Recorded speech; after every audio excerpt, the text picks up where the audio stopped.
అధ్యక్ష, ముందుగా 10 ఏళ్ల తర్వాత తెలంగాణ గురించి ప్రస్తావించే ముందు 10 ఏళ్ల ముందున్న పరిస్థితులు కూడా ఒక్కసారి మననం చేసుకోవాల్సిన బాధ్యత మనందరి మీద ఉంది అధ్యక్ష. 2014 47 గుర్తు చేసుకోమంటే కూడా చేసుకుంటామన్నా. అంటే మీరు మాట్లాడిన ప్రతి ఒక్కరూ sir running commentary deputy CM చేస్తే ఎట్లా సార్? అధ్యక్ష, 10 ఏళ్ల ముందు అంటే సార్ మాట్లాడిన ప్రతి సభ్యుడు ట్రెజరీ బెంచెస్ నుంచి నేను గమనించింది గత ప్రభుత్వము, గత 10 ఏళ్ళు, గతము అంటూ మీరు పురావస్తు పరిశోధక శాఖ కదా తవ్వినట్టు తవ్వుతానే ఉన్నారు 10 ఏళ్ళు. సో మాకు కూడా తప్పదు కదా సార్, ఎందుకంటే గౌరవనీయులు పెద్దలు బట్టి విక్రమార్క గారిని నేను అభినందిస్తున్నా సార్. ఎందుకంటే వారు ఆర్థిక మంత్రిగా ఈరోజు బడ్జెట్ ప్రవేశపెట్టారు. చక్కటి బడ్జెట్ పెట్టామని వారు చెప్పారు, సంతోషం. అధ్యక్ష, వారు మరింత ఉన్నతిని సాధించాలని తప్పకుండా ఆ కూర్చున్న కుర్చీలోంచి అవసరమైతే భవిష్యత్తులో పక్క కుర్చీలోకి కూడా పోయే విధంగా వారికి దేవుడు ఆ శక్తిని, ఆ ఆశీర్వాదాన్ని కొడివ్వాలని మనసారా కోరుకుంటాం. మీరంటే ఆ గౌరవం ఉంది. మీరు ఇక్కడ కూడా చక్కగా అప్రాప్రియేషన్లో గతంలో కూడా మాట్లాడారు, కాబట్టి వారికి అభినందనలు. అధ్యక్ష, ఇప్పుడు 10 ఏళ్ల ముందు పరిస్థితుల్లో నేను ఊరికే అనలేదు సార్, ఎవరి మీద విమర్శ చేయాలని కూడా చెప్పట్లేదు. ముఖ్యమంత్రి గారు కూడా మొన్న మాట్లాడినప్పుడు ఒక మాట అన్నారు. 10 ఏళ్ల నాడు తెలంగాణ రాష్ట్రం ఏర్పడ్డప్పుడు జూన్ 2014లో ఒక పరిస్థితి ఎట్లా ఉంది రాష్ట్రంలో ఆనాడు, ఒక అనిశ్చిత పరిస్థితి ఎట్లా ఉంది చెప్పడానికి నేను ప్రయత్నం చేస్తాను. ఆ రోజుల్లో కిరణ్ కుమార్ రెడ్డి గారు ముఖ్యమంత్రి, ఆయన ఒక ప్రజెంటేషన్ ఇచ్చి మరీ ఒక కట్టెపట్టుకొని అసలు రాష్ట్రంలో కరెంటే ఉండదు, తెలంగాణలో మీరు దివాలా తీసిపోతారు, అసలు మొత్తం విద్యుత్ ఉత్పత్తి కేంద్రాలని అవతలు ఉన్నాయి, మీరు ఏం చేస్తారు ఇక్కడ అంటూ దివాలా మొత్తం చీకట్లతో నిండిపోతుంది అనే విధంగా వారు మాట్లాడారు. ఇంకా కొంతమంది పెద్దలైతే ఈ రాష్ట్రానికి పెట్టుబడులే రావు, ఉన్న పెట్టుబడులే పోతాయి, కొత్త పెట్టుబడులు ఎక్కడి నుంచి వస్తాయి తెలంగాణకి అనే కొంతమంది ఆ ధోరణిలో మాట్లాడినారు. తర్వాత శాంతి భద్రతల విషయంలో కూడా చాలామంది మాట్లాడారు. ఆంధ్ర తెలంగాణ గొడవలు అవుతాయని, హిందూ ముస్లిం గొడవలు అవుతాయని, తిరిగి నక్సలైట్ల రాజ్యం వస్తుందని, రకరకాలుగా అసలు ఈ రాష్ట్రంలో ఉండే మనందరికీ, ఇక్కడ ఉండే నాయకత్వానికి సత్తా ఉందా, ఈ మాట కూడా మాట్లాడినారు సార్. తెలంగాణ వాళ్ళకి పరిపాలనా సామర్థ్యం ఉందా అని కూడా మాట్లాడిన రోజులు ఆ రోజు వెంకటరెడ్డి గారు, తర్వాత ఇంకా మిగతా మిత్రులు చాలామంది అందరం కూడా ఉద్యమంలో ఉన్నాం. ఈ మాటలన్నీ మనం కూడా విన్నాం. కానీ ఈరోజు గర్వంగా చెప్పొచ్చు అధ్యక్ష, ఎందుకంటే ఇది మేము చెప్తున్న మాట కాదు, ఈ మీరు సభకు ఇచ్చిన సోషియో ఎకనామిక్ అవుట్లుక్ ఏదైతే ఉందో అందులోనే చాలా చక్కగా కొన్ని విషయాలు చెప్పారు. బట్టి విక్రమార్క గారు గతంలో ఇక్కడ నేను కూర్చున్న స్థానంలో ఇటువైపు కూర్చున్నప్పుడు వారు కూడా చక్కటి ప్రసంగం చేశారు అధ్యక్ష. 15 మార్చి 2022 నాడు బట్టి విక్రమార్క గారు మాట్లాడిన మాటలు, ప్రతి సంవత్సరం సంపద బాగా సృష్టిస్తున్న రాష్ట్రం, సంపద బాగా పెరుగుతున్న రాష్ట్రం కూడా మనది.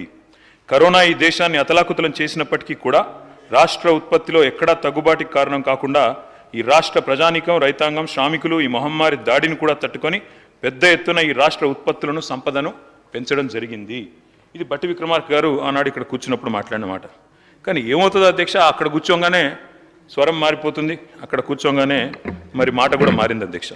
అయినప్పటికీ వారు ఏం చెప్పినా వారు ఇచ్చిన బుక్కే అధ్యక్ష ఇది, తెలంగాణ సోషియో ఎకనామిక్ అవుట్లుక్. ఇందులో చాలా చక్కగా అన్ని విషయాలు వివరంగా చెప్పారు అధ్యక్ష.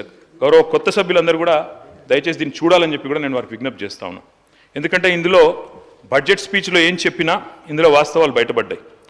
Despite economic hurdles, page number 3 sir, the states strategic sectors continue to contribute to it's economic dynamism.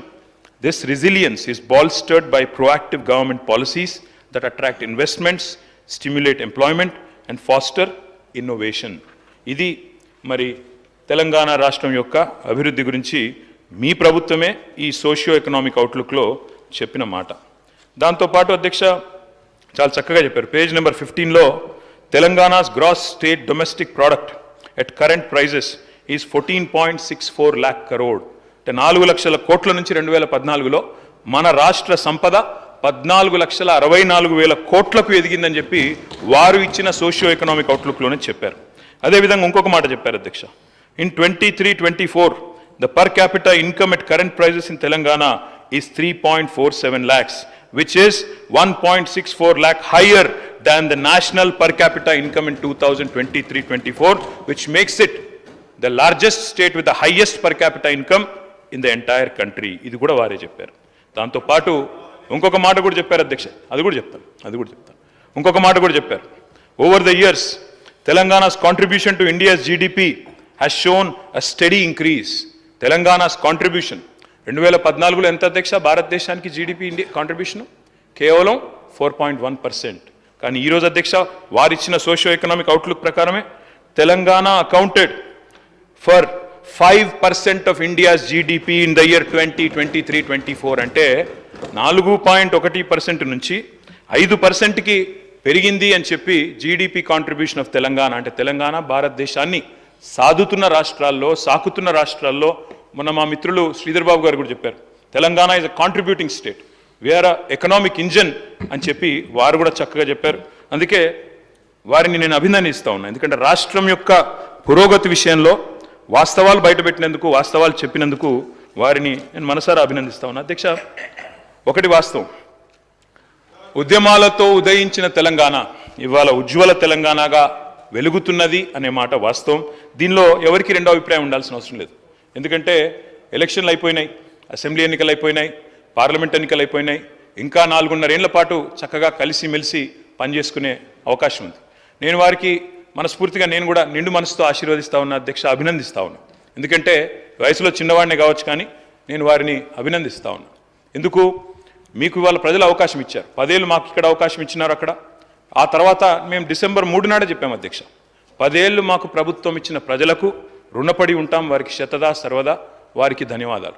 అదేవిధంగా ఇవాళ కొత్త పాత్ర ఇచ్చారు ప్రజలు మాకు, ఒక నిర్మాణాత్మకమైన ప్రతిపక్షంగా, ఒక కన్స్ట్రక్టివ్ ఆపోజిషన్గా, ఈ రాష్ట్రం కోసం పుట్టిన పార్టీగా తప్పకుండా ఈ రాష్ట్ర బాగులు కోరుతూ, ఈ రాష్ట్ర ప్రజల బాగు కోరుతూ మీరు తీసుకునే ప్రతి నిర్ణయానికి మా మద్దతు, మా స్వాగతం ఉంటుంది. కన్స్ట్రక్టివ్ నిర్ణయాలకు తప్పకుండా స్వాగతిస్తాం. ఈరోజు మీరు బిల్లు తెస్తున్నారు స్కిల్ డెవలప్మెంట్ మీద, స్కిల్ యూనివర్సిటీ మీద, తప్పకుండా స్వాగతిస్తాం.